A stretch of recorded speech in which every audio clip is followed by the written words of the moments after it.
midst of a crisis that has just accentuated what has been an ongoing issue for the rest, for most of the world, which is violence, and which has led a lot of people to think about and evaluate the instruments that we currently have, and to sort of think about whether it might be time to consider other options. And so that's what we're going to do today. And Every Woman Everywhere has been in a process for over 4 years with a lot of academics, activists, policymakers to essentially ask that question, and has come up with a draft proposal, which we would like to share with you today. And so I'm Manisha Desa. I'm a professor of sociology and Asian American studies at the University of Connecticut, and I'm visiting fellow at UNRISD. And so I would like to, in the interest of time, introduce all the speakers first in the order in which they will go. And that way I won't have to interrupt as people go from one speaker to the next. To start off, it will be Paul Ladd, who's the director of UNRISD. And before UNRISD, he was at UNDP's policy team on inclusive globalization, including trade, development, finance, and migration. He provided support for the Office of UN Secretary General on the financial and economic crisis and engagement with G20. After Paul, Jane Hodges will start off presenting the Every Woman Everywhere Treaty. Jane is a former director of the International Labor Organization's Gender Equality Bureau, who initiated work towards ILO's Violence and Harassment Convention 2019, and gender equality consultant for Australia's Department of Foreign Affairs and Trade, and is now the policy director advising Every Woman Treaty based in Geneva. Following Jane, we'll have Professor Francisco Rivera, who is an associate clinical professor and director of the International Human Rights Clinic at Santa Clara University School of Law in California, and former staff attorney at the Inter-American Court of Human Rights in Costa Rica. Following Professor Rivera will be Ms. Patricia Schultz, who's a member of the board of UNRISD from 2011 to 2016. She holds a doctorate honoris causa from the University of Bern in Switzerland. She's a former member of the UN Committee on the Elimination of All Forms of Discrimination Against Women and tasked with monitoring the implementation of the UN Convention against all forms of discrimination against women. Finally, we have Flavia Agnes, who's a lawyer, activist, author, lecturer with expertise in marital, divorce, and property law in Mumbai, Maharashtra. She's the co-founder of Majlis, a legal and cultural resource center that campaigns for and provides legal representation for women on issues of matrimonial rights, child custody. Flavia is also part of the Global Feminisms Project, an archive created in 2002 to explore women scholars and activists around the world. And finally, we have Her Excellency Ms. Aurora Torruelta, the ambassador and permanent representative of Spain to the United Nations Office and other international organizations in Geneva. So please join me in welcoming our distinguished panelists, and I now give the floor to Paul. Thank you, Manisha, and good morning, good afternoon, and good evening, everybody, and thank you very much for joining us today.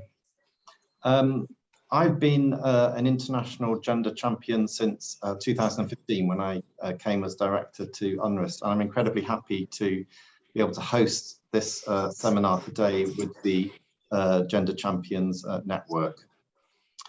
The United Nations Research Institute for Social Development, or UNRISD, is an autonomous research institute within the UN system that focuses on the social dimensions of contemporary development issues.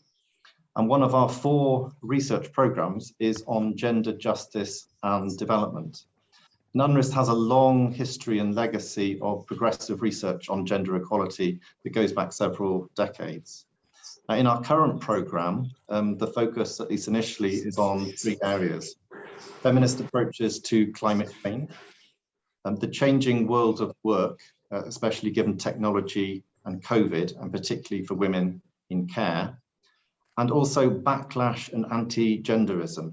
And the last one, I think, is particularly for our discussion today. Now, 1 in 3 women have been subject to violence across the world, according to WHO figures. And there have been very many high-profile and tragic examples in all countries, across all regions in the last few years. And that contrasts of course, with the anger, the energy and the activism that's been in the Me Too movement, and supported for many years before that, of course, by women campaigners around the world. Now, the conditions where violence takes place are often in the home, but also in broader society, in villages and towns and cities. And they're driven by, of course, deep-seated economic, political, and cultural factors which underpin why this takes place and why this can take place. And so this is where the root causes of violence also need to be addressed, including through national legislation, through access to justice, through education. But at the same time, international support and solidarity can make a big difference. And UN treaties are a part of this. And we've had success with CEDAW. We've also had success in other areas, including the Convention for the Rights of People Living with Disabilities. So global norms can make an important difference too. Now, many groups are campaigning for a new treaty, specifically on violence against women, that would complement CEDAW.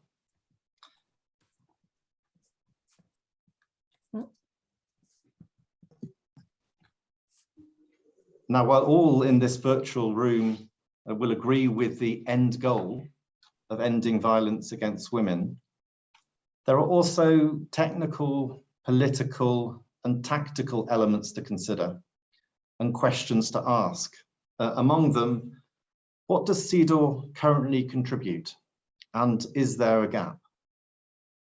What commitments are needed at the national level to make CEDAW implementation real? What role exists for regional frameworks? And would it be difficult or possibly even a backward step to negotiate a new treaty, given the rise of political forces in some countries that deny women's rights, gender equality, and even the concept of gender itself? Now, UNRISD does not sort of shy away from debate on controversial issues, on difficult issues, and so that's why we wanted to have this discussion that will include advocates for a new treaty, but also people who've worked with and on CEDAW for many years as well. This seminar is an opportunity to discuss all of these elements in the context of the 16 days of action. And I look forward to hearing the contributions of all the panelists. Thank you. Thank you, Paul, for keeping to your time. And now I'll turn it over to Jane.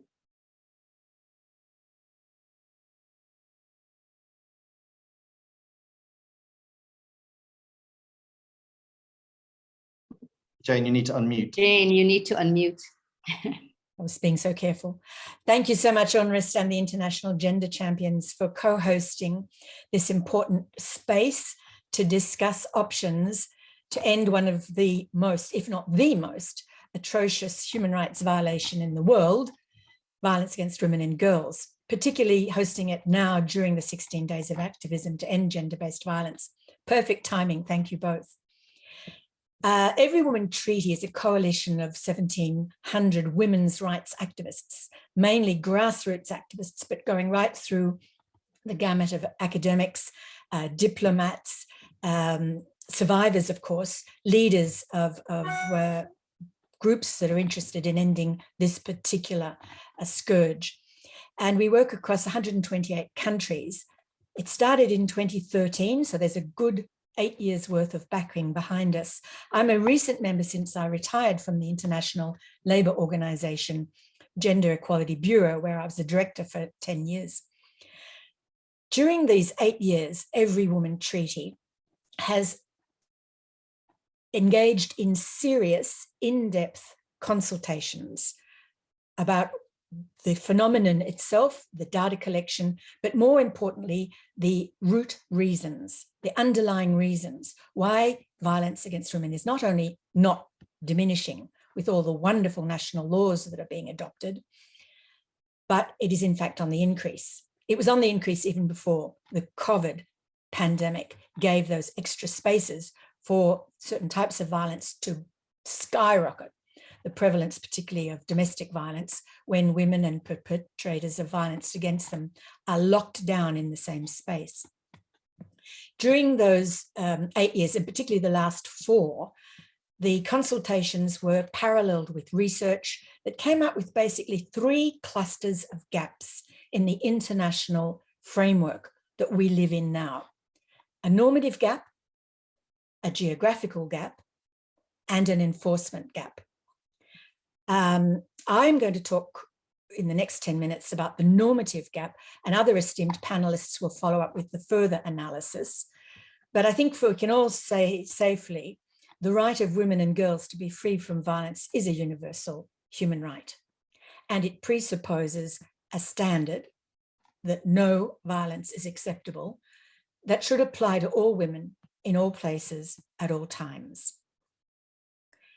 So, while many soft law instruments at the regional level, but particularly at the international level, which I will address, with great weight have addressed this problem, and chief of all of them should stand out, is the 1993 UN Declaration to End Violence Against Women, an amazing text, so inspirational. But as its name states, it is a declaration. It has huge moral weight, but it is not law. It is not at the same enforceable level as treaties. Violence against women and girls is not comprehensively covered in any single specialized international agreement or treaty, convention, covenant. Is not comprehensively covered. Tangential references to violence against women, yes, are there, but they differ in substance, in scope, and in the way they're enforced. Some norms are very strongly followed, particularly with national action plans, and here I'm thinking of violence against women and girls in armed conflict under the UN Security Council resolutions. Some other norms are very specific to particular characteristics or disadvantages, which include women, such as the Disabilities Convention.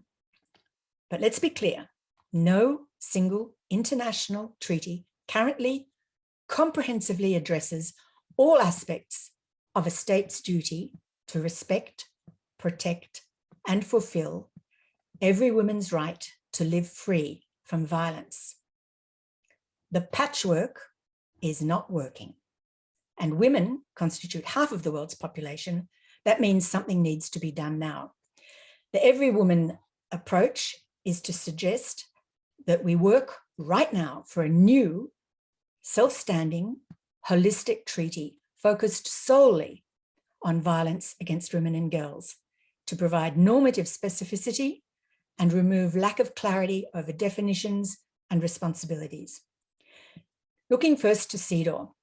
When I was a young law student back in Australia, as you can probably guess from my accent, we were so excited at the end of the 70s that CEDAW was coming into being. And there was a huge amount of real groundwork in Australia, so far from the hallowed halls of the United Nations, both here in Geneva and the United Nations. A fabulous instrument, but remember its title. It is a convention to eliminate all forms of discrimination against women. The words violence, rape, assault, abuse, harassment are not in the 1979 text. The CEDAW committee, and I'm thrilled to be on a panel with Patricia, has done a fabulous job in trying to plug that gap, as it does with expanding interpretations for many articles. But this was a non-article to be addressed through general recommendations. There have been no less than 3. And the most recent, recommendation number 35, is well worth the read. A fabulously strong recommendation, really trying to plug in the 21st century the gaps facing the principal text, of course, the convention. But go again to the title. It is a general recommendation. It does not amend the principal statute, as we would say in national law. It is a recommendation that member states are asked to follow up, but many, of course, do not see these as binding, see them as purely persuasive recommendations, suggestions. And that's such a shame, because there is fabulous, not some, fabulous meat in the text of Recommendation 35. What about the optional protocol of CEDAW? Has that filled the gap? Well, Professor Rivera will speak to this, I understand. So I'll leave him to do that. What about the suggestion that this might have become part of customary law, arguing that state practice has been such in the last few years to suggest that the ban on gender-based violence has become customary law? I argue that that is not certain. And in fact, one of the main statements about that merely suggested, in fact, it's in General Recommendation 35, that this may have become customary international law. I'm looking forward to some questions on that. So what about a new protocol to the main statute itself, to the discrimination framework? Well, the former Special Rapporteur on Violence Against Women, most recently in the Human Rights Council in July of this year, in response to a question from a member state from the floor, answered that a new optional protocol drawing from General Recommendation 35 is definitely a possibility.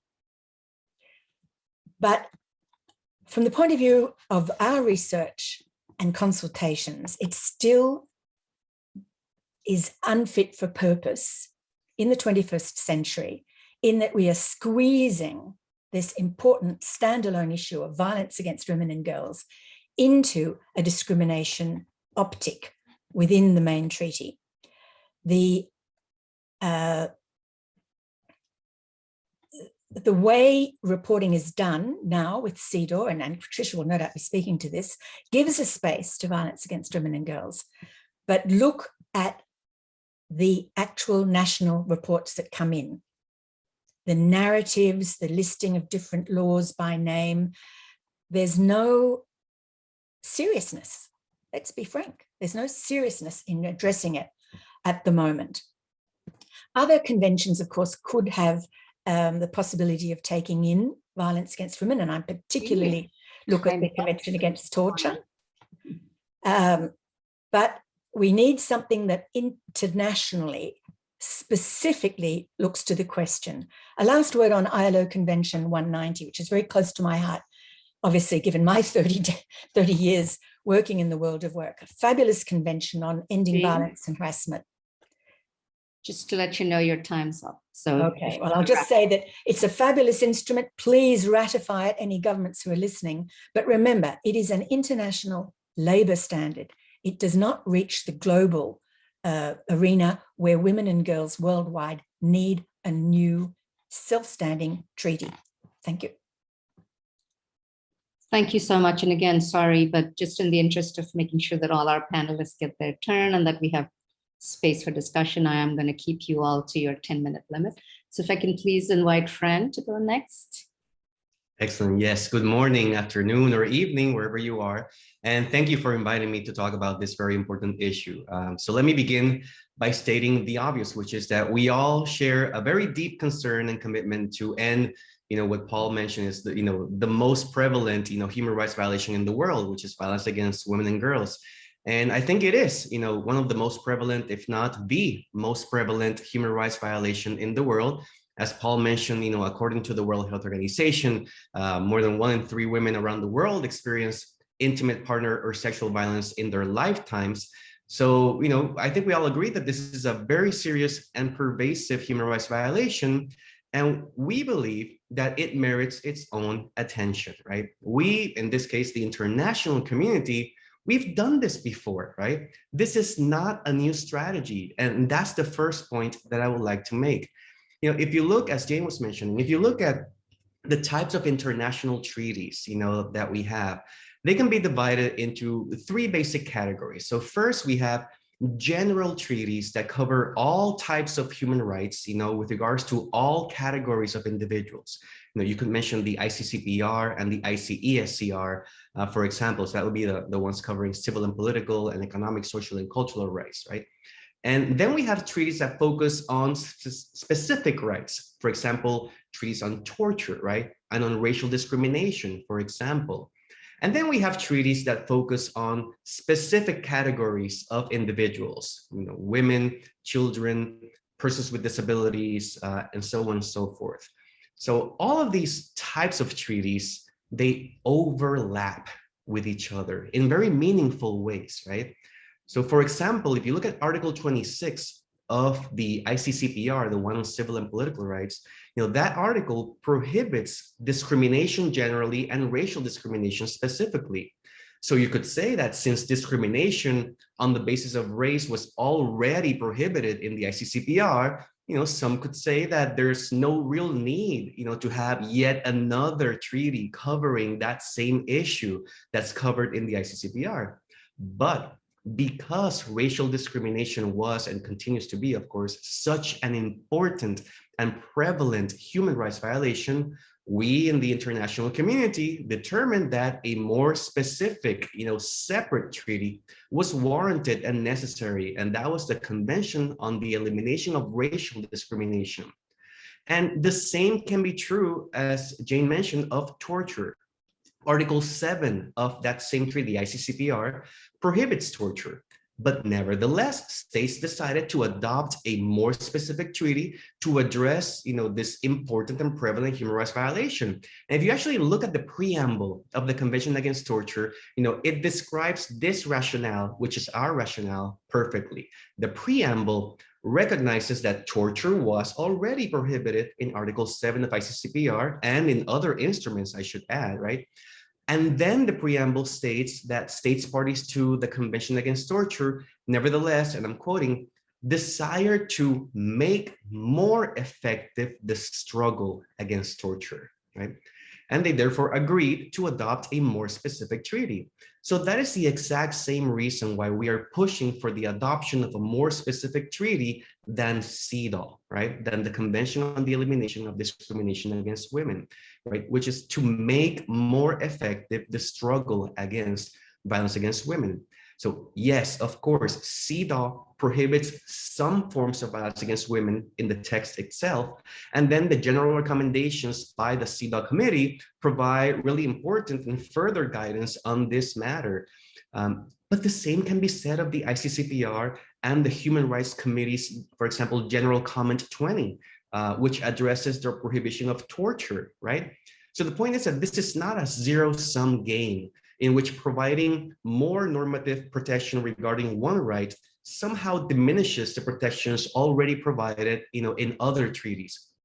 I think the overlap of protections against, amongst and between treaties and treaty bodies, right, serves an important purpose, which is to better protect victims of human rights violations by complementing existing protections, not by fighting with existing protections.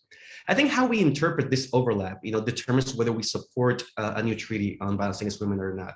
But I should mention that this overlap is in protections is not unique to the United Nations. In the Inter-American human rights system, which is where I used to work for many years at the Inter-American Court, there's a similar overlap, and that's okay, right? In that human rights system, there's a single treaty that covers all rights and protects all peoples, and that's the American Convention on Human Rights. So that general treaty, for example, prohibits trafficking in women in Article 6, which is a form of violence against women. And CEDAW also prohibits trafficking in women, when coincidentally it's also in Article 6, by the way. But nevertheless, having seen that, member states in the Organization of American States agreed to adopt a more specific treaty to address all forms of violence against women, not just human trafficking, right? And that's how they adopted the Belém do Pará Convention, which addresses violence against women in the Americas, right? So that treaty, the Belém do Pará Convention, defines violence against women in Article 2 to include human trafficking. So there's an overlap there, and that's fine, right? And in its preamble of Belém do Pará, it again highlights that there are other treaties, regional and international, that address general human rights of women, but that violence against women is so important that it deserves its own treaty. And the same thing can be said about the European and African regional systems with the adoption of the Maputo Protocol in Africa and the Istanbul Convention in Europe, right? If you keep looking at the preambles, right? The preamble to the Maputo Protocol mentions that states parties are, and I quote, concerned that despite the ratification of the African Charter, right, and other international human rights instruments by the majority of states parties, and their solemn commitment to eliminate all forms of discrimination and harmful practices against women, women in Africa still continue to be victims of discrimination and harmful practices, and therefore the states agreed to adopt a separate treaty that addresses this problem. And similarly, look at the preamble in the Istanbul Convention. It specifically mentions the contributions of CEDAW and of General Recommendation 19 of the CEDAW Committee. It doesn't mention 35 because it hadn't been published yet. And then after seeing that, after recognizing those contributions, states parties nevertheless agreed to be bound by a much more specific treaty that addresses those very same issues, right? And this overlap in protections occurs even within the United Nations itself. As Jane was mentioning, violence against women in the workplace, for example, is something that the CEDAW Committee addressed in General Recommendation number 35 in 2017. And then the ILO goes one huge step further and adopts a whole treaty about that one form of violence against women. So my point is that I don't think we should be more concerned about the overlap in these protections than we are about the gaps in these protections. As Jane was mentioning, we've identified that there are important normative, regional, and enforcement gaps when it comes to addressing violence against women. The normative gaps in CEDAW are so evident that the CEDAW Committee has had to issue several separate general recommendations to try to fill that normative gap with what I call non-binding glue. The regional gaps are equally evident. The three regional treaties that specifically address violence against women, so Belém do Pará, Maputo, and Istanbul, they only cover women who happen to be in the Americas, in Europe, or in Africa. So what about the rest of the world, right? Don't the other billions of women and girls in other parts of the world deserve the same level of protections? And then there's the overlap, in these gaps themselves. For example, there are normative differences between the regional treaties, which brings me to my final point in support of this new global treaty to address violence against women, which is we have learned so much from the experiences, of the past 50 years. Remember, CEDAW was adopted in 1979, Belém do Pará in 1994, Maputo Protocol in 2003, and Istanbul in 2011. And in this sort of linear progression, we have seen how developments in one system or region has informed the developments in other systems and regions. Belém do Pará, for example, does not include economic violence in its definition of violence against women, but the Maputo Protocol, which is later, does. And then so did the Istanbul Convention. And if you look at General Recommendation 35, for example, it recognizes that violence against women occurs in the home as well as in the public spheres, and also in virtual and online spaces and at work, as we discussed, right? So certainly, we can incorporate that language from General Recommendation 35 about violence in virtual and online spaces. We can include that in the new binding treaty, right? Because a key part if you could please wrap up, your time is up. 20 seconds. I think a key part of international human rights law is, this progressive development of its norms, and having a new treaty gives us that opportunity to do that, right? So in some, violence against women is too big of a problem for the existing solutions we have in place. The normative framework has too many gaps. The regional protections have too many gaps. Let's learn from our collective experiences and incorporate that into a new instrument, which makes more effective our struggle on issues of violence against women. Thank you. I look forward to your questions. Thank you, Frank. And now I'd invite Patricia. Yes, thank you very much. I have a PowerPoint which I want to share. Do you see it at present? Not yet. Is it okay now? Yes. Okay. Well, as a former member of the CEDAW committee and as the present one of the editors of the upcoming commentary on the CEDAW convention, you will not be surprised that I have a question whether this new treaty would be progress or a delusion. My first question regards the normative framework. I beg to differ with the analysis that were made by both Jane and Francisco. I really think that we have a very complete framework, that it is extremely important that gender-based violence remains in the discrimination context, which connects it to all the other discriminations that are covered by the convention. Both of you have referred to the general recommendations and the splendid work that the committee has done, and I'm glad that you acknowledge that. And I would like to insist on this customary international law recognition of violence against women. I think it is a very important point. And also I would like to sum up on this slide that the definition of violence of discrimination, includes violence. That's what this committee stated, and that's what has been accepted by states since that very audacious declaration.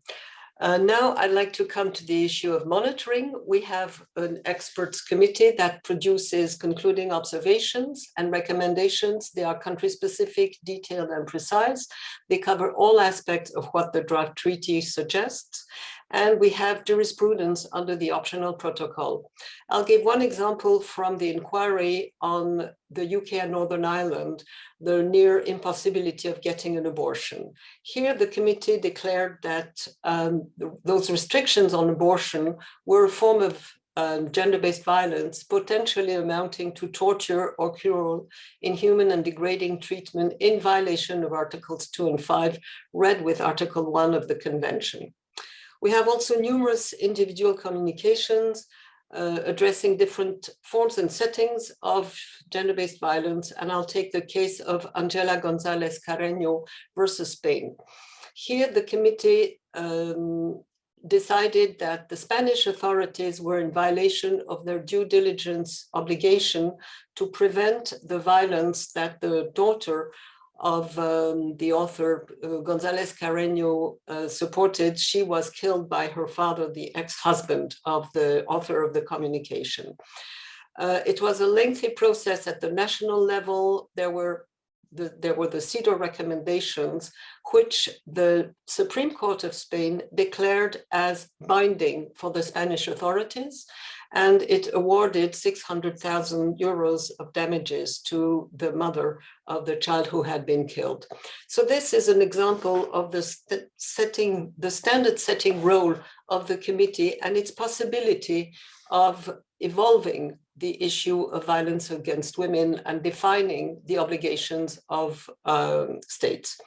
Now, I fear that the efforts done for this standalone treaty are weakening the UN human rights system by constantly alleging normative gaps and insufficient monitoring. I fear that it delinks gender-based violence from the gender equality and non-discrimination normative framework, which again, I think is the basis in which we have to look into those issues. It separates the state's obligations regarding GBV from their obligations on civil, political, economic, social, and cultural rights. And as I already said, CEDAW Articles 1 and 2 and all others apply to GBV and define very clearly what the obligations of states are to legislate, to adopt measures, etc. I also see a risk with the politicizing of GBV and undermining the existing protection. Indeed, the negotiation of a new treaty doesn't happen in a political void. And we see that there are many countries that are already opposed to a lot of aspects of women's human rights. And these countries are united in powerful alliances. I fear that there is a kind of ignorance of the existing threats, international and regional. Opposition on gender, gender ideology, abortion, homosexuality at the Human Rights Council, and also at the European level, the withdrawal of Turkey from the Istanbul Convention and the discussions by a number of East European countries to do the same and to draft a new treaty on violence that would necessarily be quite regressive in comparison with what we have. I see a politicization and therefore weakening of the monitoring system due to the conference of parties composed of state representatives, which would be the monitoring body of this new treaty.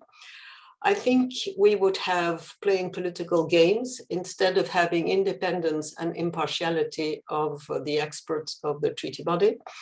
I fear the lack of expertise, with all due respect to diplomats, and the need for a roster of experts to supplement the lacking expertise. And I fear that there would be, therefore, a weakening of the recommendations, both substantively and in their acceptance by the states who would have to apply those recommendations. The next thing is the undermining the monitoring by duplication.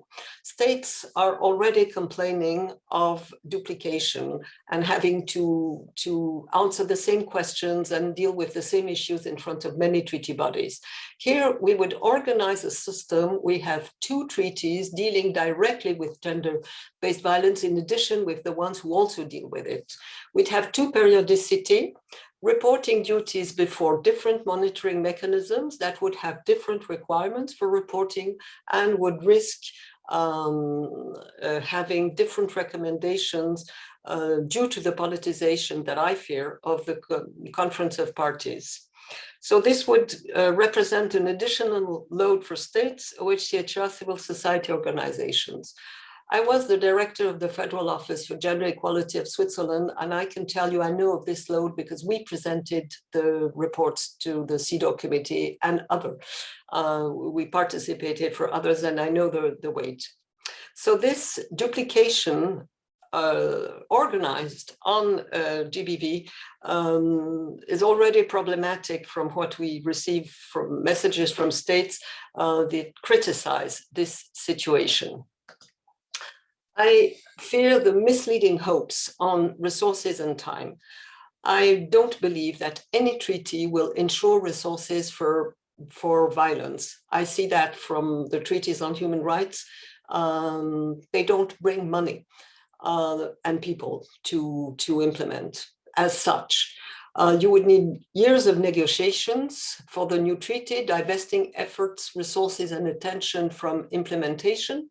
Years maybe also to get the ratifications. And even rich countries, this we know from the CEDAW experience, rich countries with good violence frameworks have implementation problems. And then I want to mention also the fact that the Office of the High Commissioners, which would be the secretariat of this new treaty for the Conference of Parties, is underfunded to a point where it hampers the operations of the treaty bodies, including the CEDAW committee, and threatens the survival of the treaty body system and special procedures. So that's where we stand at the moment with the so-called treaty body strengthening process, which is ongoing and very worrying. So I come to my conclusion, the way forward. I believe, like all of you, that we need to combat the implementation gap, and this gap is at the national, local level. No treaty ensures implementation, again, parallel with human rights treaties, how detailed they may be. And so I believe in coordinated action at the national, local levels, at the international level, monitoring, guidance, coordination, with reinforcing of the CEDAW framework and the treaty bodies and special procedures, coordination between all fields and actors, the UN agencies, and many others that can together, or that should together, develop the plans of action, information, awareness raising, training instruments, etc.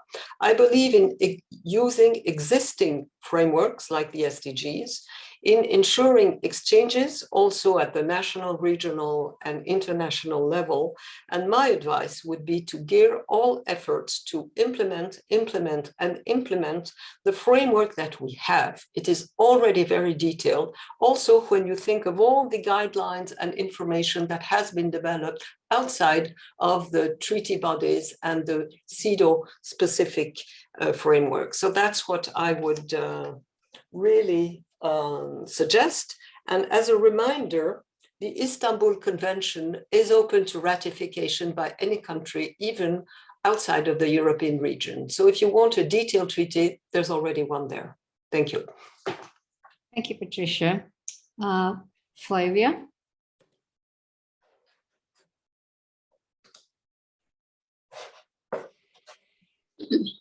Yeah. I speak from India, Mumbai. It's nighttime here.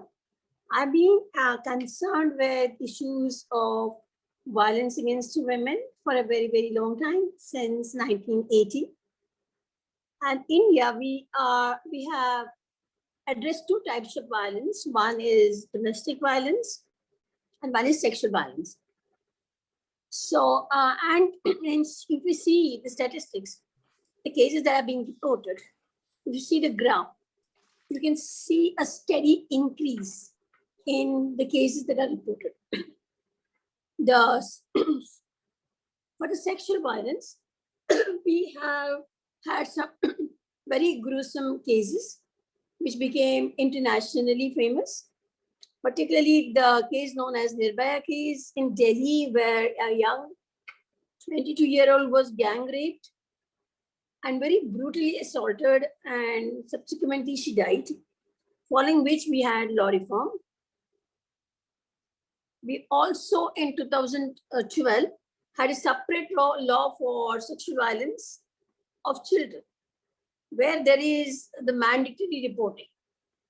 Now with the mandatory reporting, the cases have skyrocketed, because earlier the police, the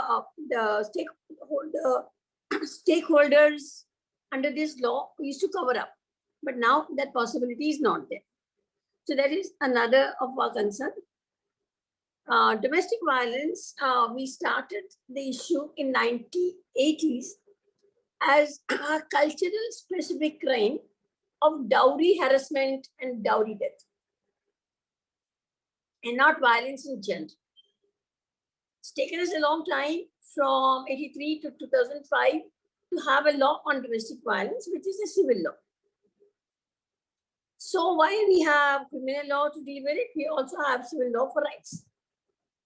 Now, our concern here is when in 1955, when we started a law reform after independence, we had a notion that women and men are equal, and our laws were framed in such a way that, for instance, cruelty, desertion, etc., apply to women and men equally. Though we have a constitutional provision which would for safeguarding rights of marginalized, including women, very specifically, but according to me, in the fervor of post-independence, the lawmakers thought that we should rely upon the Western concepts of equality and give equal rights to men and women, which according to me, with disastrous effect.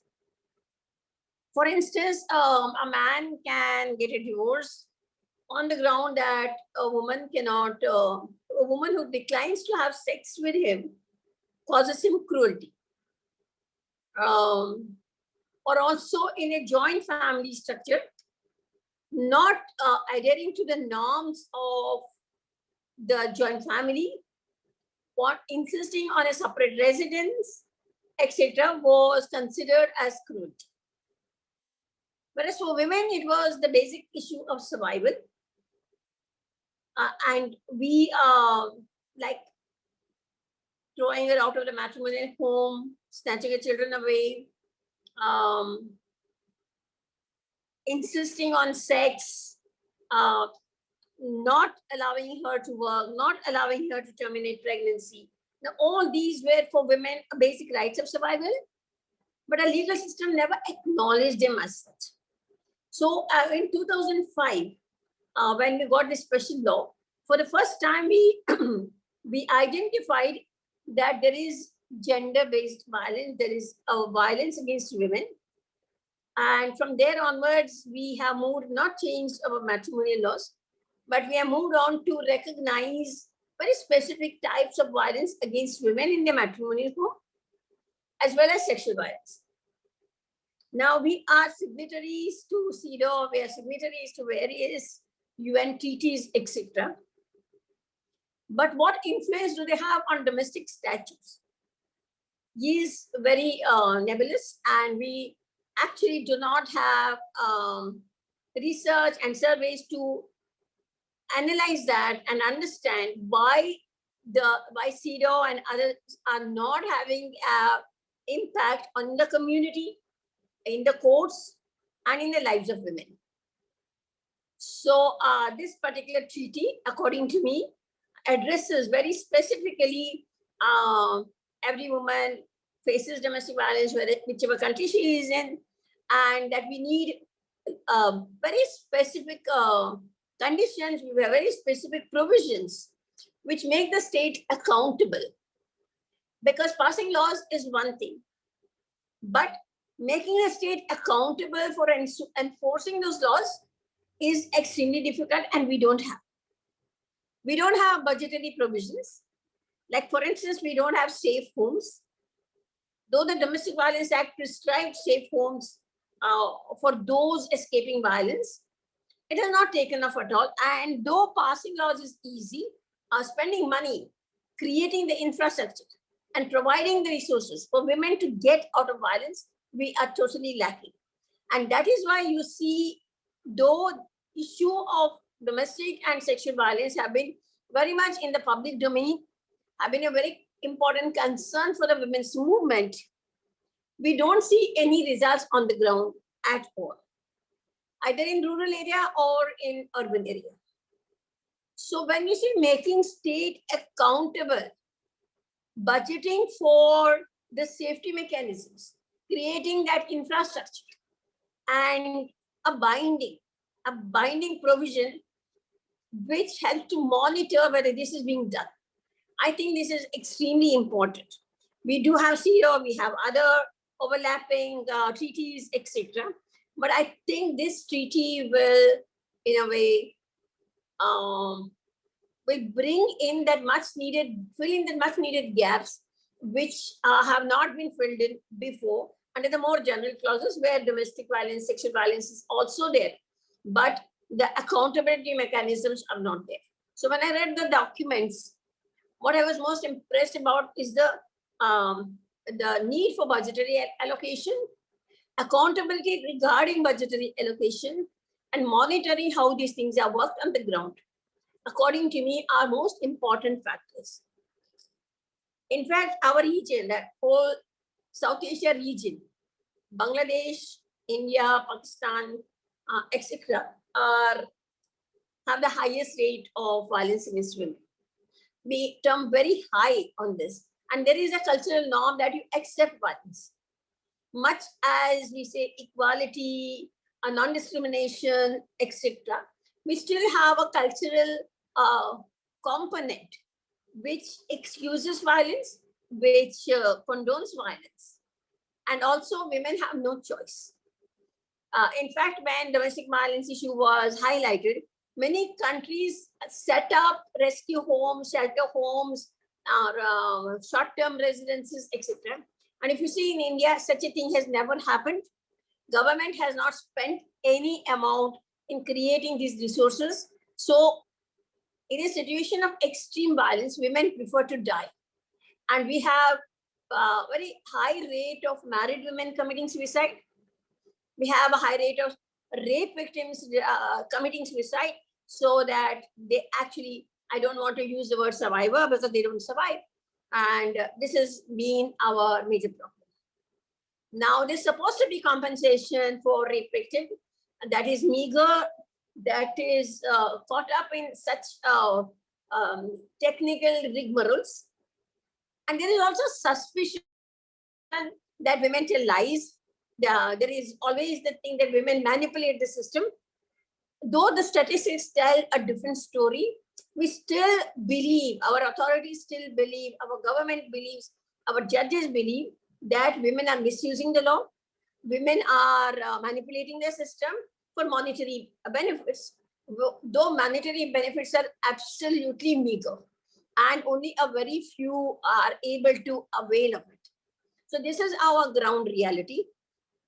So while I've been listening to all of you, getting the overall picture, I think these cultural specificities are very important to take note of. I spoke about India. I'm sure African countries, many of them have their own ground level realities, and the same would be in South America and different countries. So this Every Woman Everywhere treaty needs to have a localized version in each country to address particular issues that are confronting each of them, and then have a domestic statute to address that. Without it, it will be very general, and we'll submit a report in a very mechanical manner, and it will not have the desired impact. So I hope this treaty, when it comes, addresses all these concerns at a very, very ground level and very minutely, so that it will bring in measures for safety measures for women victims who are suffering in all these different directions.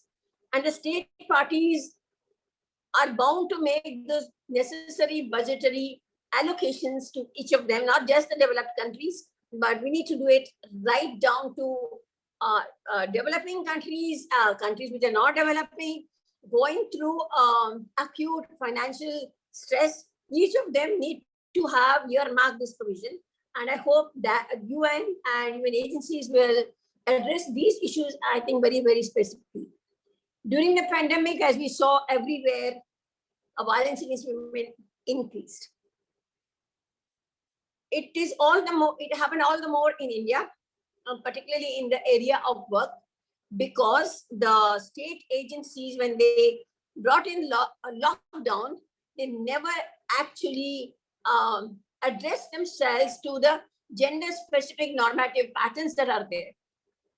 And what was safe for a man to be locked down in the home was not safe for the woman to be locked down with her abusers.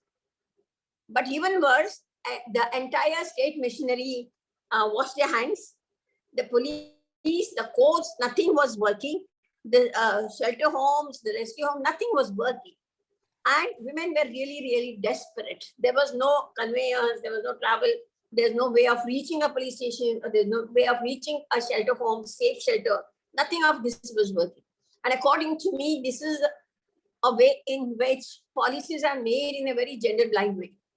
And unless you have very nuanced ways in which how a law or a policy affects men and how it affects women very specifically, and bring in laws and regulations to address those, this thing will continue. So whether it's pandemic, whether it's some other natural disaster or man-made disaster, we need to at each time have to have very, very specific provisions for the marginalized, and particularly in the area of violence against women. So I hope this treaty will help us to bring in those domestic policies which will address situations that may come in future, so that women are not exposed to a greater danger of violence and sexual abuse.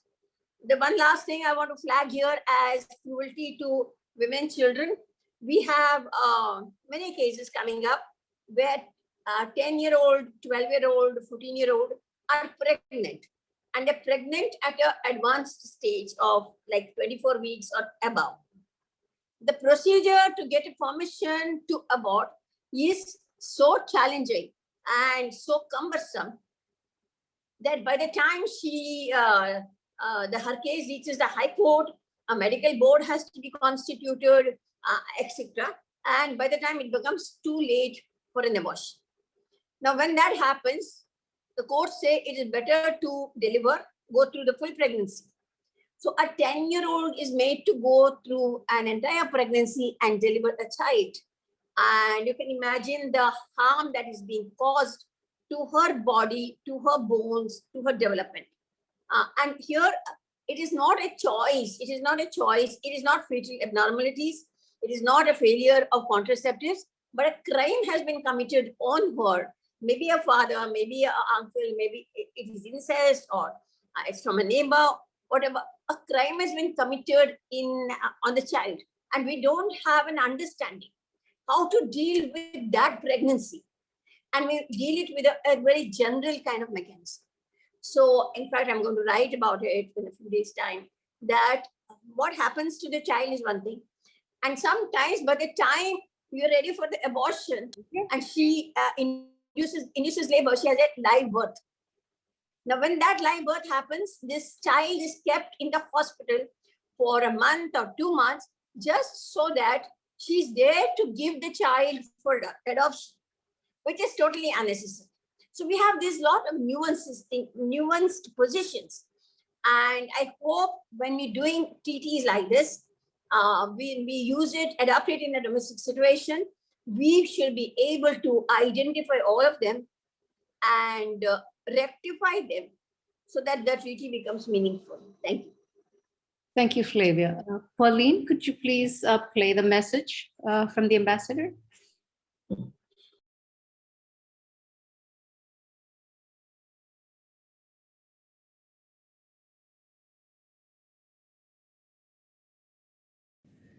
Thank you very much for giving Spain the opportunity to express once again our support to the fight against gender-based violence.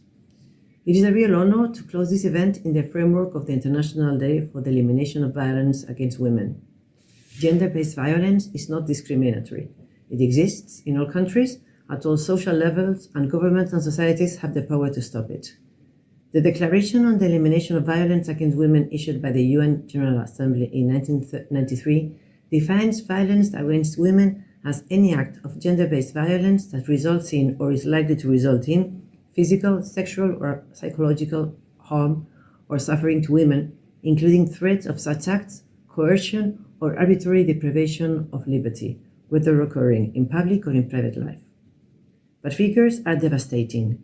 1 in 3 women worldwide has experienced physical or sexual violence, mostly by an intimate partner.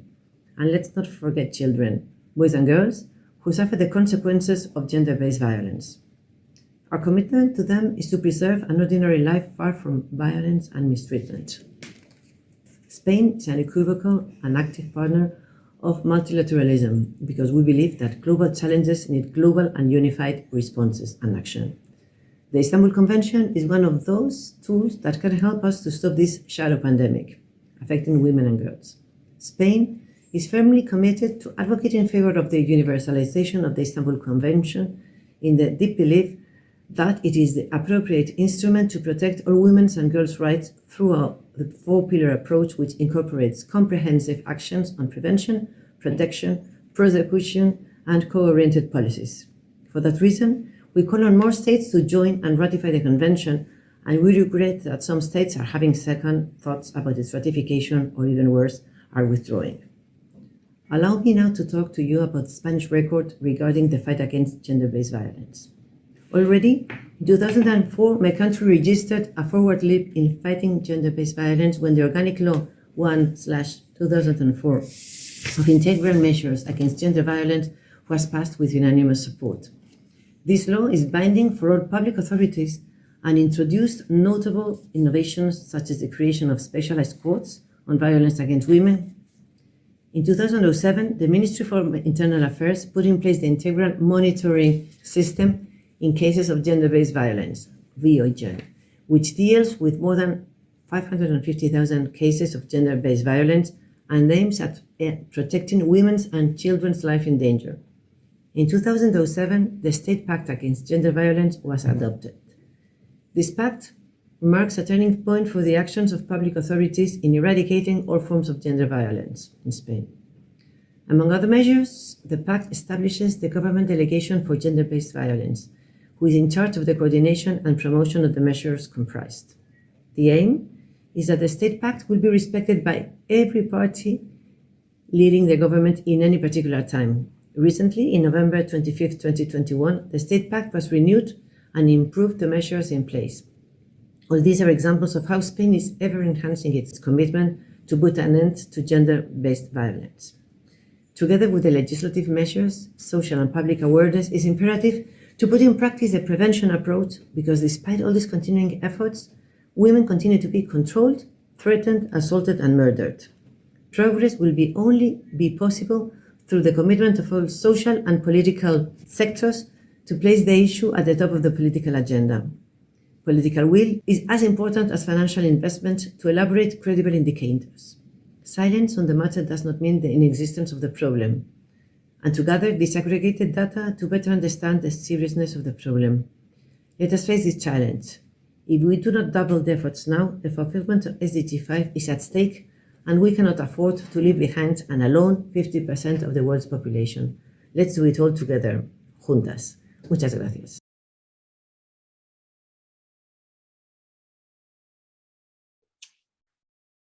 Again, I'd like to thank all the panelists and of course IGC and UNRISD for making this webinar possible. And again, apologies for not giving you more time than the 10 minutes, because I know this is an important issue that deserves a whole lot more.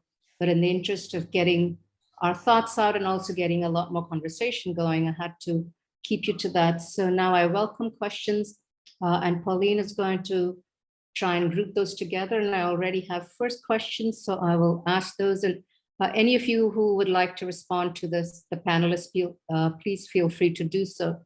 So the first one is there data available on how having a single standard treaty increases action and positive outcomes compared to having issues covered in other instruments, for example, with regard to torture or racial discrimination, where this has happened? So we have kind of a before and after issue. Jane, go ahead. I saw you. Actually, I think the professor was first, but oh, I'm sorry. Will now follow.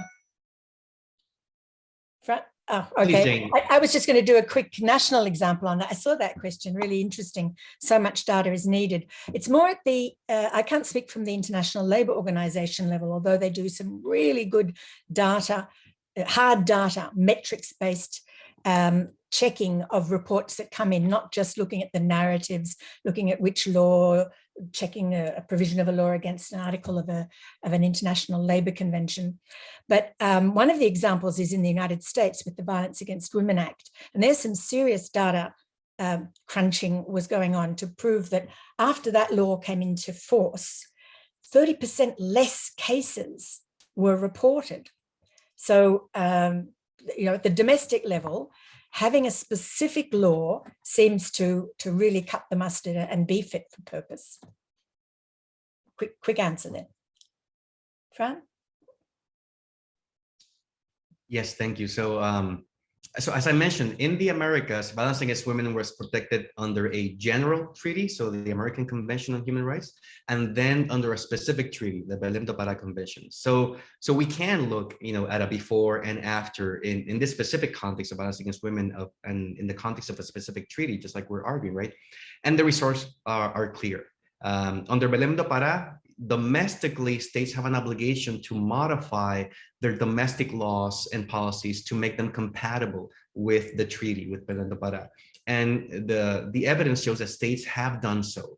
In Brazil, for example, they passed the Maria da Penha law, which focused on improving investigations of acts of violence against women, specifically domestic violence. It focused on providing better education programs, more resources. Mexico has also modified its domestic laws in light of Belém do Pará, and also due to the possibility that we can litigate cases involving violations of Belém do Pará. You can bring a case before the Inter-American Commission and then before the Inter-American Court. And Mexico had to spend considerable resources to address femicides, right, and issues of violence against women in its military jurisdiction due to losing cases involving Belém do Pará Convention before the Inter-American Court of Human Rights. But generally, OAS states have sort of harmonized domestic laws and practices with these international standards under Belém do Pará. Also, according to the jurisprudence of the Commission on the Court in the Inter-American system, Belém do Pará has sort of promoted this uniformity of definitions of violence against women in the region. It's prompted educational campaigns on violence against women by using Belém do Pará as a framework. It's helped develop national plans and protocols to address violence against women, including trainings of justice sector members to improve access to justice. So the answer is unequivocally yes.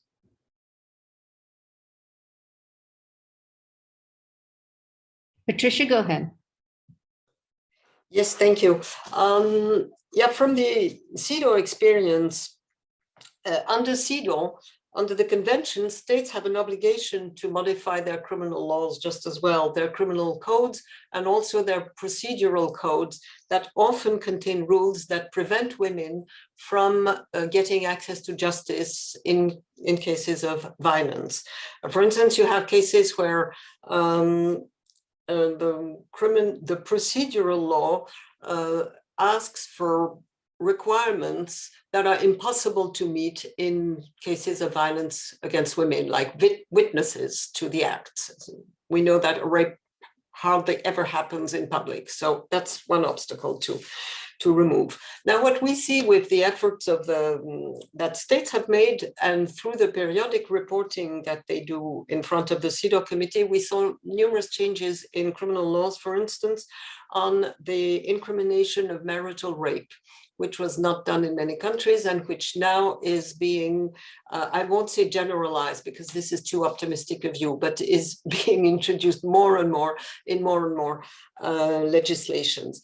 I maintain what I said. I think that the real difficulty is also with the implementation, with having courts of justice and with having police chains and everything. I mean, the whole law enforcement systems up to the highest courts that have to be made gender sensitive, and they have to learn how you address cases of violence. But again, even the best legislation, even the best national legislation doesn't deliver. We have the case of Sweden, which has a very good legislation.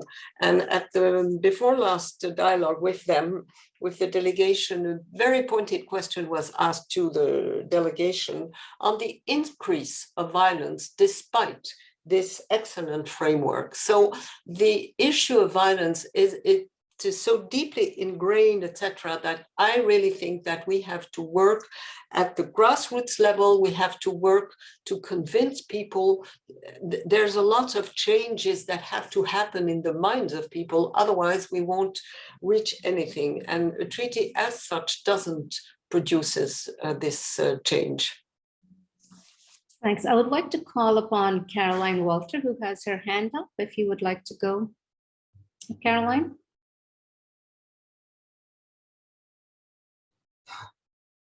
Caroline, are you still there? Do you want to unmute yourself and ask your question?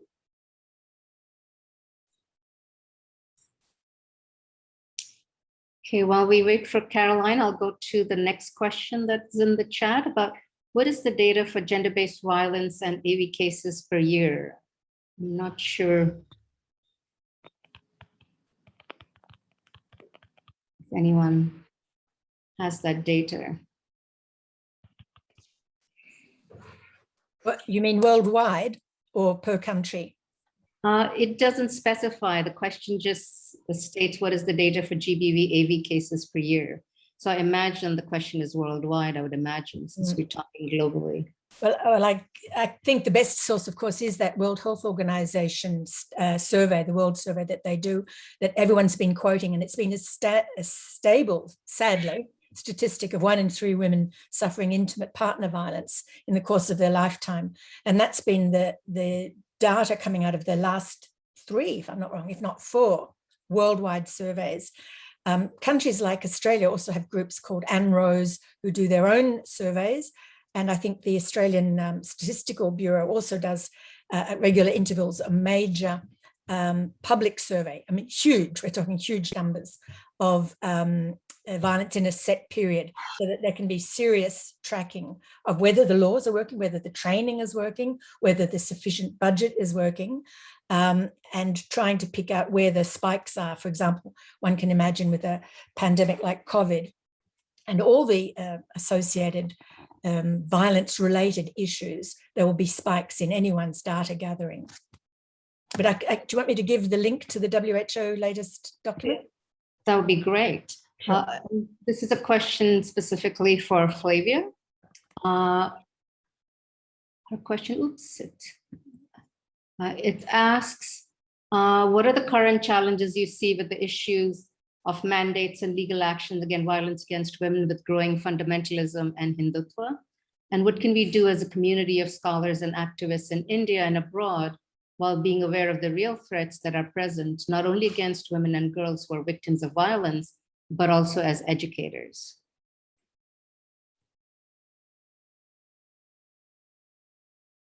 Flavia, you're muted. Okay, our system is so biased. Community opinions are so biased. So there is an issue of gender, there's an issue of class, and there is an issue of caste, and there is an issue of minorities.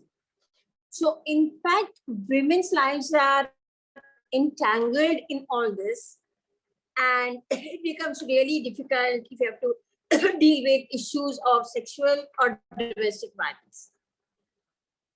So at one level, when you go to court, firstly, access to justice. Access to justice itself is a huge challenge. We do have legal aid in name, but not very effectively. So it is NGOs like us who try to fill the gap here by providing quality services. And that is very local and urban. So when you talk about India as a whole, very little access to justice is provided. So laws are enacted, but they don't act out at all, particularly civil laws against women. So we have this with statistics, and people don't like to go to court. They are working within the community. And here you will see a lot of violence on minority communities and also against the Dalits and the Adivasis from the mainstream that's coming up. And it is increasing a lot. And I don't know where we are heading. So we cannot address issues of violence against women in a very insular manner, gender-based violence, because we have to address it in a broader structure, where overall our societies are becoming far more violent against the vulnerable people. So while treaties are welcome, laws are welcome, unless we address the issue of access to justice, access to the courts, how are we going to implement this and how are we going to address this? So the question is very challenging, and I really don't have the answers. But as you see today, the issue is not just gender. It is a whole issue of marginalization. So while this treaty is welcome, we need to like make it much more nuanced and see where the remedies lie for people who do not have the resources to reach the court. And I think that's where we need to move forward. Patricia, did you still have your hand up, or was it? Yes, I do. One quick answer on statistics. It's extremely important to push states during reporting in front of the treaty bodies for them to develop proper statistics. And for instance, very often the link between the perpetrator and the victim is missing. So then you can't prepare actions to see what you have to do. So you have to have accurate statistics, and there are models that can be practically taken over through the conferences of statistical offices. including at the UN level. Now, I wanted to add something on access to justice. I would like to make you aware of General Recommendation 33 of the committee, which is on access to justice generally and specifically for cases of violence and criminality. So this is a really useful instrument because it shows how you can make a justice system gender responsive and competent. Just want to say that Caroline Walters did respond saying that her question was answered, so we're not ignoring Caroline. There's another question that says, while violence against women remains rife across countries, there are also growing false allegations of violence against women, because of which many innocent men become victims. How do we tackle this? Again, the floor is open to any of the panelists who would like to respond.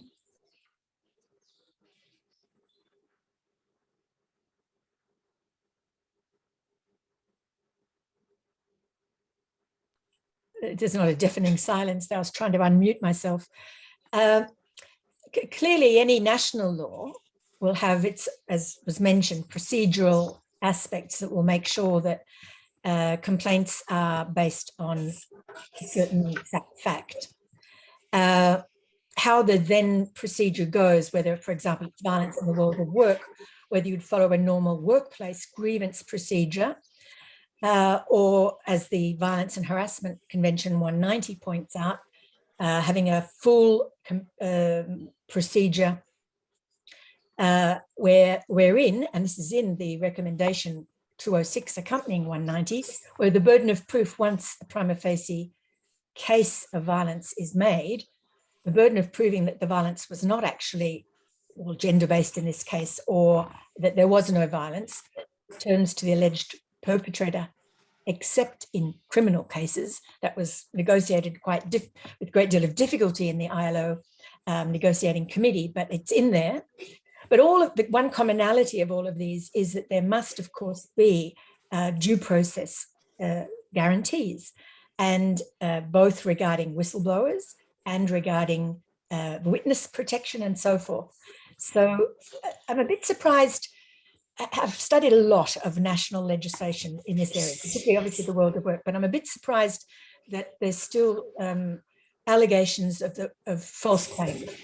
If anyone sat in on a violence case, you would be amazed at the stress and strain on that person bringing the case. And to do something like that of, shall we say, of free will is like pulling teeth without anesthetic. There's a lot of, shall we say, repetition of an idea that women bring cases falsely without knowing what a case looks like in reality. And sit one day in a courtroom and see whether it's a rape case or a harassment at work case, if the court allows it to be an open court. And you'll see that the preponderance of cases are definitely well-based. But I stress again, the guarantees of due process are there, and general recommendations, for example, under both of the UN covenants, likewise refer to complaints procedures that do guarantee the right to be heard, but of course the protection of complainants, confidentiality where required, and so forth. Flavia, and then Patricia, is your hand still up, or? Okay. Okay, in India we have a lot of these. There are very strong lobbies which are called like men's rights groups, and they're putting out these stories all the time that women are misusing the law. Not being able to prove a case doesn't mean there is a misuse. But I think this gets very much highlighted in the media. If you see the cases of domestic violence, the statistics, and the number of women who are affected, and the number of women actually going to court, you see a great disparity here. So I'm not saying all women are good, etc., but you have a right to go to court. The case may not be proved, but the fact is that one or two cases where allegation is made and proved to be false cannot generalize it compared to the volume of domestic violence that we are facing, compared to the denial of access to justice that women are undergoing. And I feel this is a very patriarchal formulation, that the minute you ask for justice, the minute you go to court, the minute you are able to use any of these legal provisions, that you are misusing the law. So we need to be extremely cautious about this whole misuse. And in India in particular, we have such difficulties accessing justice. And I agree with you, it's like pulling out your teeth without anesthesia. I agree with it completely. And it's not easy that any woman will rush to court with a false case. So I think we need to understand it in its context. Thank you. Patricia? Yes, thank you.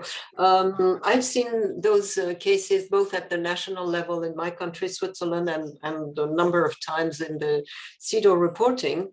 There's a real danger for women who complain of violence of being accused of falsely accusing the man or the men. I tend to believe that there are very different ways of weighing complaints of violence. If you complain of having been assaulted, you have a greater chance of being believed, whether you're a man or a woman.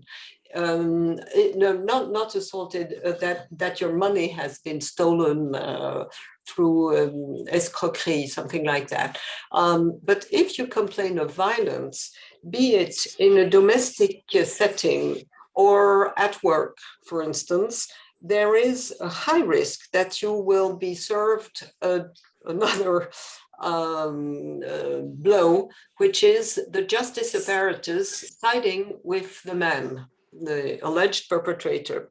So, for instance, in divorce cases, there has very often been accusation that women invoke domestic violence to have sole custody of their children. And this has even received a name as a syndrome.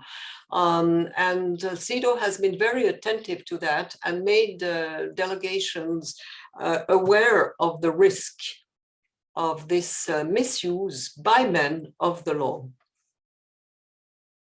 Thank you, Patricia. The next question is, what has been the reaction so far to the treaty that has been put forward? What has been the reception for the new treaties? So Jane, Sure. Well, the last 2 years, as I said, the ratcheting up beyond the massive consultations and research across the world has been outreach with diplomats and in a smaller number of countries directly to ministries responsible for women, ministries for foreign affairs, and ministries responsible for justice, 3 ministries each in a country.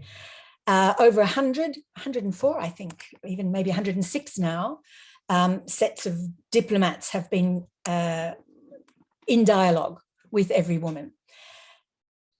Am I going to surprise you if I say no one is saying, oh yes, we want violence. Oh yes, we condone violence, go away, violence is great. Of course not.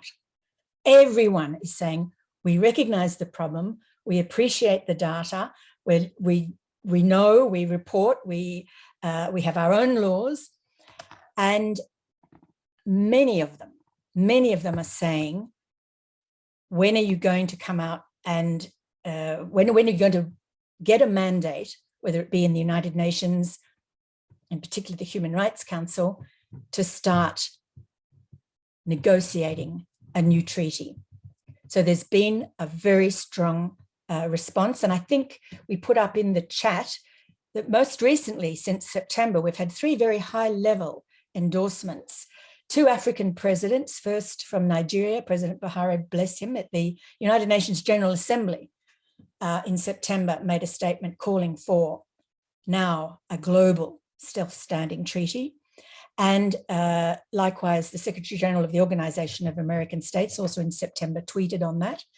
And just recently, His Excellency Tshisekedi of the Democratic Republic of Congo has said at an African Union men's conference on positive masculinities just last week, he's called that the time is now. We can't wait any longer.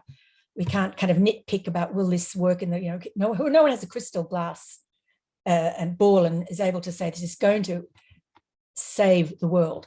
But if we don't do it now, it'll be written on our tombs that we let the opportunity go by without even trying to get a stronger, more comprehensive, more logical instrument that will pull us out of this incredible spiral of violence against women and girls.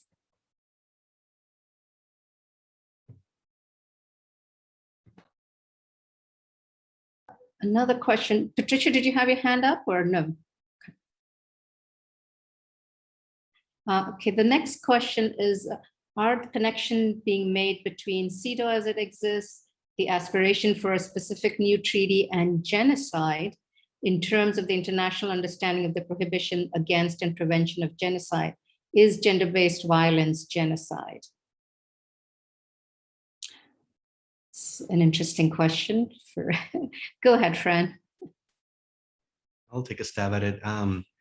So you would have to sort of modify the definition of genocide, right? Genocide, as it's defined, at least in the Rome Statute, already encompasses certain categories. It's an act committed with the intent to destroy in whole or in part certain individuals based on their nationality, their ethnicity, their race, and their membership in a religious group. It doesn't say gender, but you can look at a lot of jurisprudence, as I was mentioning before, on the issue of feminicide or femicide, which I think sort of bridges that gap a little bit between genocide and a homicide, right?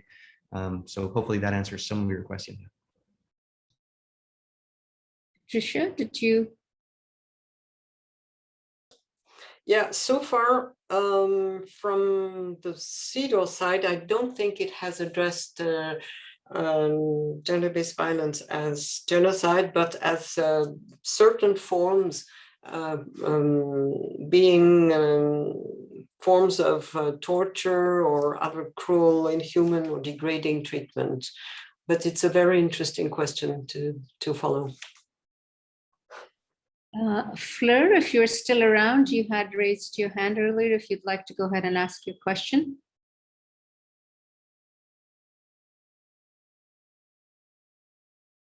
Go ahead, Fleur. Don't know if you're still there.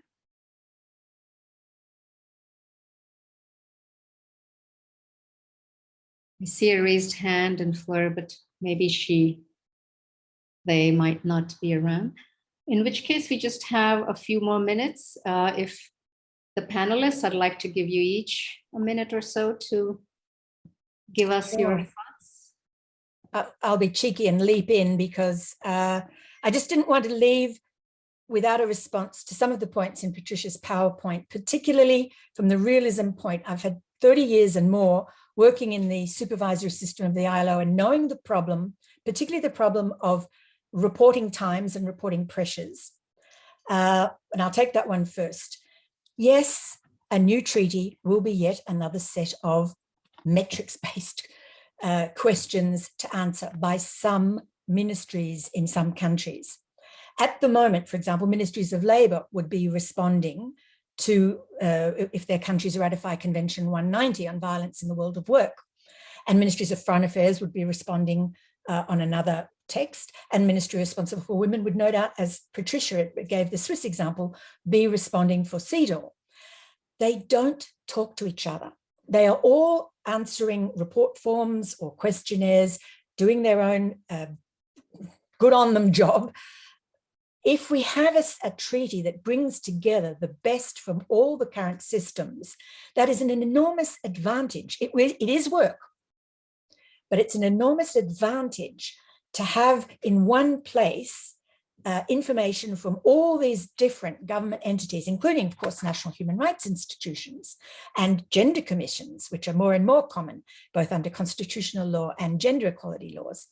So having a standalone treaty with a more specific reporting format would, in fact, be homework if the government continues to respond, for example, on violence under a question from CEDAW, for example.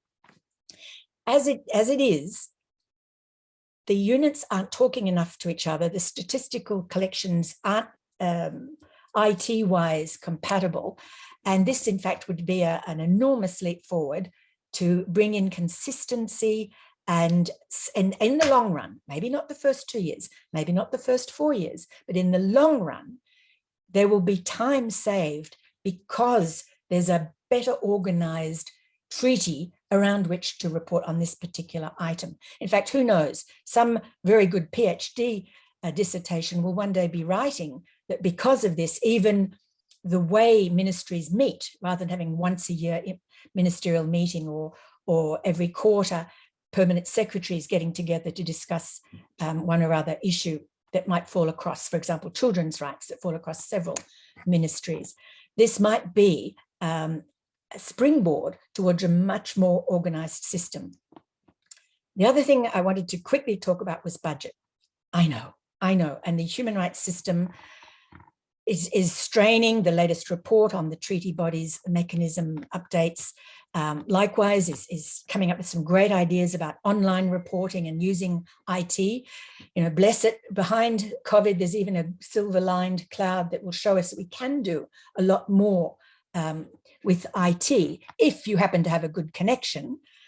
But one of the interesting points in the first draft treaty is a specific requirement to put aside a percentage of gross domestic product for fighting violence against women. So that might be a tricky one for governments who are definitely against violence against women. They want to ratify a new treaty and they say, oh, wait a minute, we have to put money where our mouths are. Well, yes, that's one of the ideas. Last quick point, the no reservations. I come from the world of work, international labor law background. I know ILO conventions allow reservations. It works. It works in the ILO because they are so well negotiated, a little bit faster than in the UN system, but there's such stakeholder involvement in getting a text, as we just saw with Convention 190. Over a 2-year period, the number of amendments coming into the negotiating committee, the late nights, the translation issues, but to the shall we say, the fair play of allowing reservations has been such a drawback. ILO system works without reservations, and that's what's being proposed in this first draft treaty. And I'll say thank you all for your questions. Enough from me. A quick last word as well. So who'd like to go next? Go ahead. I'd like to. I think there could be a far less cumbersome system to address the first issue that Jane mentioned.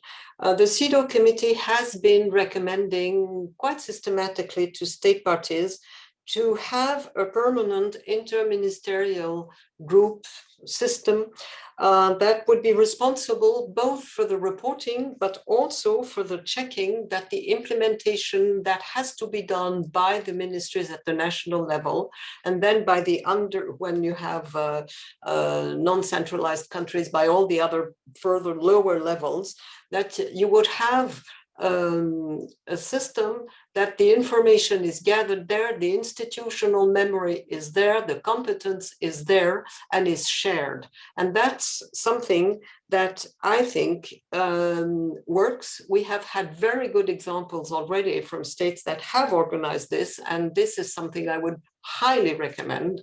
And you don't need to have a treaty it's not the treaty that will better organize ministries. I think there are cultures that have to be changed, institutional cultures that are very difficult to change, by the way. Coming to the gross domestic product percentage that would have to be, let me be cheeky, Jane.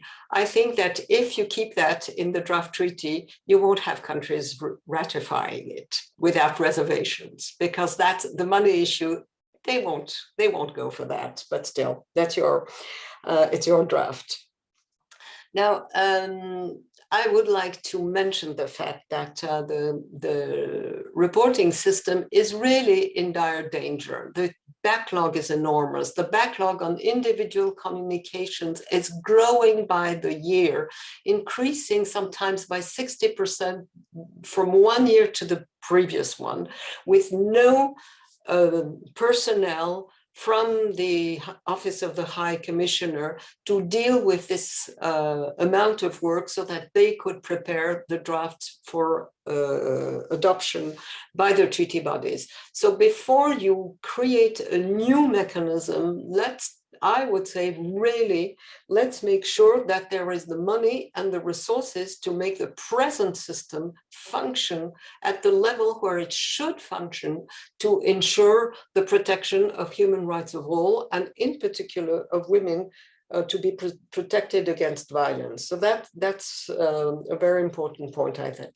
Then to the IT solutions, I'm all in favor, and thank God for IT solutions, we're having this webinar. But when you have to negotiate something, that's not so good. You need to have little pauses, you need to have a coffee pause, you need to have to go and chat with people with whom you don't share the same ideas. You want to find a solution, you go in another room, you talk, you come back with a suggestion that could be palatable for all others. You can't do that on IT, I believe. So, and the experience of the treaty bodies that have had virtual sessions is rather sobering. First of all, the system doesn't work well. So you suddenly have the chair of a committee who disappears from the screen and you never hear her voice or his voice again. Then you have problems of poor quality, interpretation. I mean, it's a huge problem.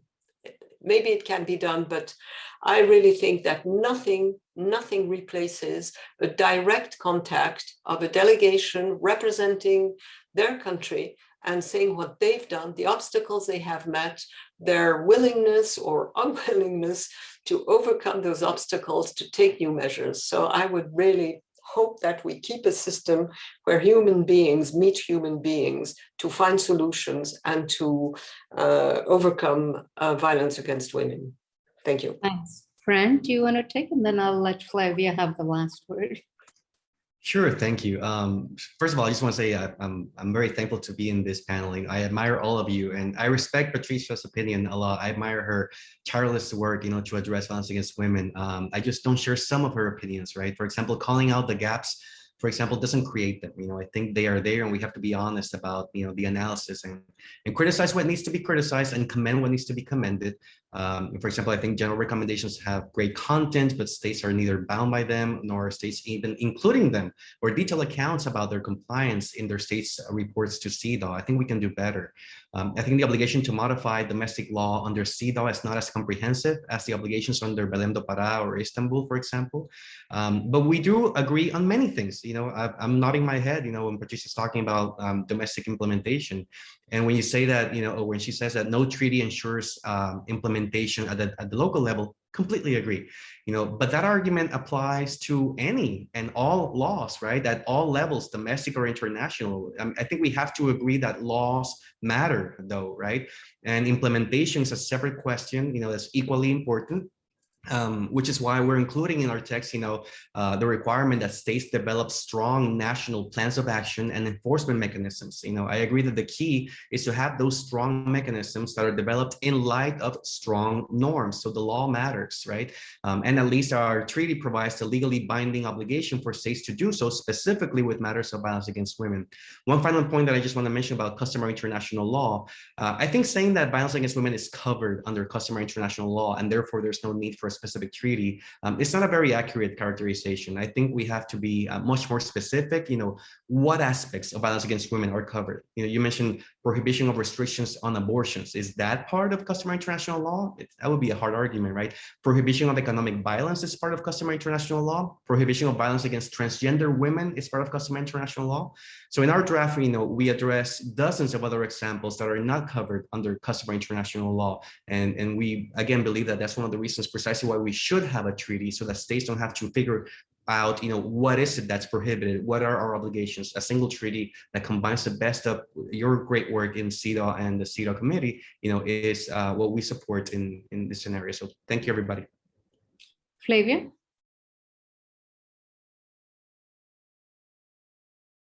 You're muted.